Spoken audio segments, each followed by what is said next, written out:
UAEയുടെ drone ഇറാനിൽ നിരീക്ഷണം നടത്തി എന്ന് ഇറാനിയൻ പത്രങ്ങൾ. ഈ വിഷയം ഗൗരവത്തോടെ കൂടി കാണുന്നു എന്നും അത്തരമൊരു സംഭവം ഉണ്ടാകുന്നത് നേരിട്ടുള്ളൊരു യുദ്ധമായിട്ട് പരിഗണിക്കും എന്ന് IRGC ഈ വിഷയവുമായിട്ട് ബന്ധപ്പെട്ട് മറുപടിയും പറഞ്ഞു. തങ്ങൾ രാജ്യത്തിൻ്റെ സർവ്വമേഖലയും വളരെ കൃത്യതയോടുകൂടി നിരീക്ഷിക്കുന്നുണ്ട് എന്നും ഏത് രാജ്യമാണോ തങ്ങളുടെ പ്രതിരോധ മേഖലയിലൂടെ പറക്കുന്നത് അല്ലെങ്കിൽ നിരീക്ഷണം നടത്തുന്നത് അത് യുദ്ധകുറ്റമായിട്ട് തന്നെ പരിഗണിക്കും എന്നുള്ളിടത്തേക്കാണ് ഈ വിഷയത്തിൽ ഇറാൻ അഭിപ്രായം പറഞ്ഞത്. എന്നാൽ ഒരു സ്ഥിരീകരണ റിപ്പോർട്ടാണോ എന്ന കാര്യത്തെക്കുറിച്ചുള്ള ഒരു അന്വേഷണം ഇതിനോടനുബന്ധി തന്നെ ആരംഭിച്ചിട്ടുണ്ട്. അഥവാ അമേരിക്കയോടൊപ്പം ചേർന്നുകൊണ്ട് UAE ഇറാനെതിരെയുള്ള യുദ്ധത്തിൽ പങ്കാളികളാകുന്നോ എന്ന് സംശയിക്കുന്ന തരത്തിലാണ് ഇപ്പോഴത്തെ അവസ്ഥാ സാഹചര്യങ്ങൾ. അങ്ങനെയാണെങ്കിൽ സ്ഥിതിഗതികൾക്ക് വലിയ രീതിയിലെ മാറ്റങ്ങളുണ്ടാകും. നേരിട്ടുള്ളൊരു യുദ്ധത്തിലേക്ക് UAE പ്രവേശിക്കുന്നതിൻ്റെ മുന്നോടിയാണോ ഈ പ്രവൃത്തി എന്ന് പോലും പരിശോധിക്കുന്നു. എന്നാൽ അത്തരമൊരു സംഭവം നടക്കാനുള്ള സാധ്യത കുറവാണ് എന്നുള്ള വിലയിരുത്തലാണ് ഇപ്പോഴത്തെ രാഷ്ട്രീയ മാധ്യമങ്ങളും ഈ രാഷ്ട്ര നേതാക്കന്മാരും അഭിപ്രായം പറയുന്നത്. സാഹചര്യത്തെക്കുറിച്ച് വിലയിരുത്തുന്നതിനോടനുബന്ധിച്ച് ഇപ്പം നിലനിൽക്കുന്ന സ്ഥിതിവിശേഷങ്ങൾ വളരെ സങ്കീർണവും പ്രശ്ന പരിഹാരത്തിന് സാധ്യത ഇല്ലാത്ത തരത്തിലുമാണ്. കാര്യം ഇപ്പോഴത്തെ അവസ്ഥകൾ എന്ന് പറഞ്ഞാൽ അമേരിക്ക അനിയന്ത്രിതമായ രീതിയിലുള്ള ആക്രമണം ഇറാന് നേരെ നടത്തുമ്പോൾ ഇറാൻ നേരെ പ്രതിരോധിക്കുന്നത് മിഡിൽ ഈസ്റ്റിലുള്ള അമേരിക്കയുടെ ബേസ് കേന്ദ്രീകരിച്ചുകൊണ്ടാണ്. ആ മേഖല കേന്ദ്രീകരിച്ചുകൊണ്ട് ശക്തമായ ആക്രമണം നടത്തുന്നു എന്ന് പറയുന്ന സമയത്ത് മാരകമായിരിക്കുന്ന തിരിച്ചടിയായിട്ട് തന്നെയാണ് ഇറാൻ്റെ ആക്രമണത്തെ അമേരിക്ക തന്നെ വിലയിരുത്തുന്നത്. വലിയ നാശങ്ങളും നഷ്ടങ്ങളും സാമ്പത്തിക തകർച്ചയും അടക്കമുള്ള എല്ലാ പ്രയാസങ്ങളും നിലവിൽ അമേരിക്ക അനുഭവിക്കുന്നു.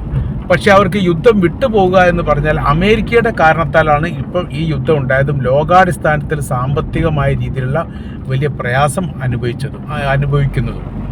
അപ്പോൾ ആ കാലത്ത് 2026 ഫെബ്രുവരി 28 ശേഷമുള്ള ഹോർമുസ് കടലിടുക്കുമായിട്ട് ബന്ധപ്പെട്ട വിഷയം എന്ന് പറയുന്നത് സ്വതന്ത്രമായിരിക്കുന്ന കപ്പൽ പാതയായി അന്താരാഷ്ട്ര കപ്പൽ പാതയായിട്ട് ഇറാൻ അംഗീകരിച്ചതും അതോടൊപ്പം തന്നെ ഈ കടൽ പാതയിൽ പ്രത്യേകമായ രീതിയിലുള്ള ഇടപെടൽ ഇറാൻ നടത്താത്തതുമാണ്.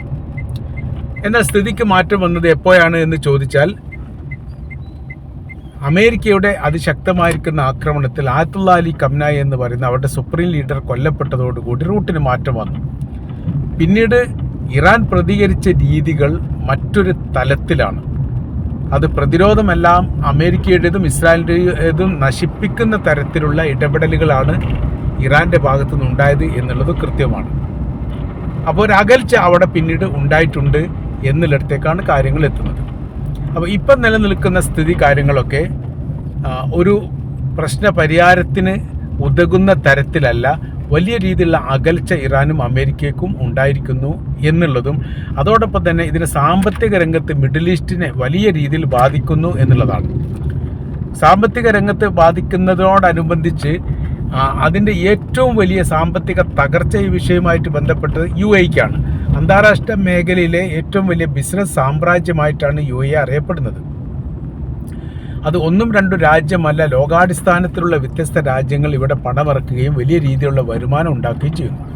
എല്ലാം ഒറ്റ സുപ്രഭാതത്തിൽ ഇല്ലാതായി പോയിട്ടുണ്ട് എന്നുള്ളത് വലിയ രീതിയിലുള്ള പ്രയാസം UAEക്ക് സൃഷ്ടിക്കുന്നു. എന്നാൽ UAE ഒരിക്കലും ഇറാനെ ആക്രമിക്കാനുള്ള നിലപാടെടുക്കുകയോ അത്തരമൊരു സമീപനം സ്വീകരിക്കുകയോ ചെയ്തിട്ടില്ല.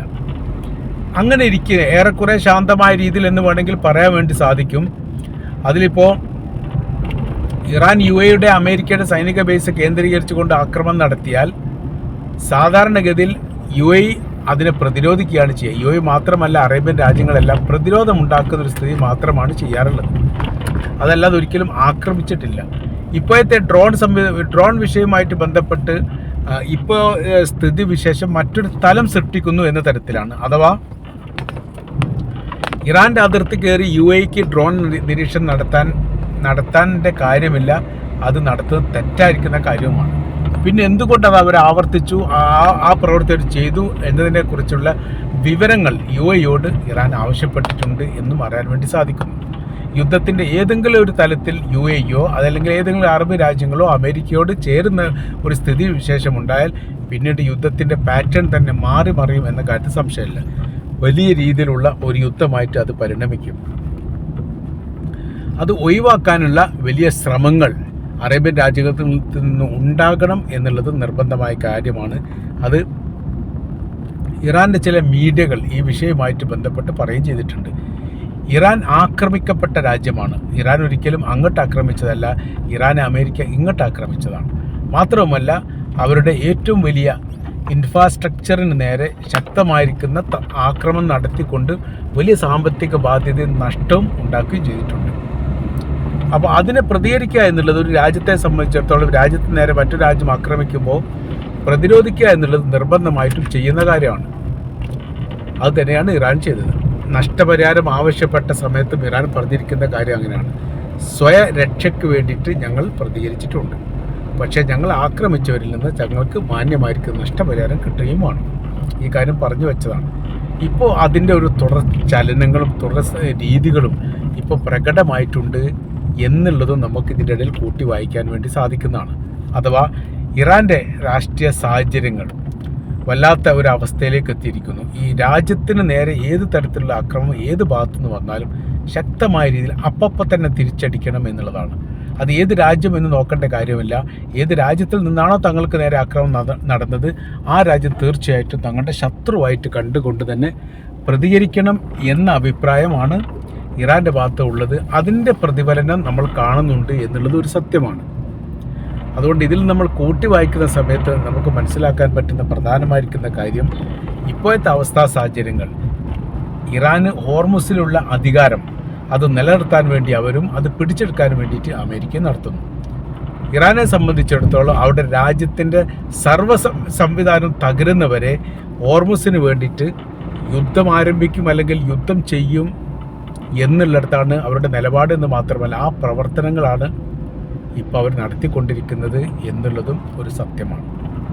അപ്പോൾ നമ്മൾ ഇതെല്ലാം കൂടി കൂട്ടി വായിക്കുന്ന സമയത്ത് അതിൻ്റെ സാഹചര്യാവസ്ഥകളും സ്ഥിതിവിശേഷങ്ങളും എല്ലാം ചേർത്ത് നിൽക്കുമ്പോൾ യഥാർത്ഥത്തിൽ ഇറാനും അമേരിക്കയും തമ്മിലുള്ള വിഷയം അത് അത്ര പെട്ടെന്ന് അവസാനിക്കാത്തിടത്തേക്ക് കാര്യങ്ങൾ എത്തുകയാണ്. അറേബ്യൻ രാജ്യങ്ങൾ സ്വതന്ത്രമാകണമെങ്കിൽ അവരുടെ സാമ്പത്തിക രംഗത്തും പ്രതിരോധ സംവിധാനങ്ങളെല്ലാം കൃത്യമാവണമെങ്കിൽ തീർച്ചയായിട്ടും യുദ്ധം അവസാനിക്കുക എന്നുള്ളത് നിർബന്ധമായിരിക്കുന്ന ആവശ്യമാണ്. യുദ്ധം അവസാനിക്കണമെങ്കിൽ ഹോർമുസുമായിട്ട് ബന്ധപ്പെട്ട് അമേരിക്കയുടെ ഇടപെടൽ അവസാനിപ്പിക്കണം എന്ന് ഏറ്റവും ഒടുവിലായിട്ടും ഇറാൻ പറഞ്ഞിട്ടുണ്ട്. തങ്ങളുടെ അവകാശത്തിന് മറ്റൊരു രാജ്യത്തിൻ്റെയും അധികാരങ്ങളോ അവകാശങ്ങളോ വകവെച്ച് കൊടുക്കുകയില്ല. തങ്ങളുടെ ഭൂമിയുടെ ഭാഗം തന്നെയാണ് ഹോർമുസ് എന്ന് ആവർത്തിച്ച് പറയുന്നു.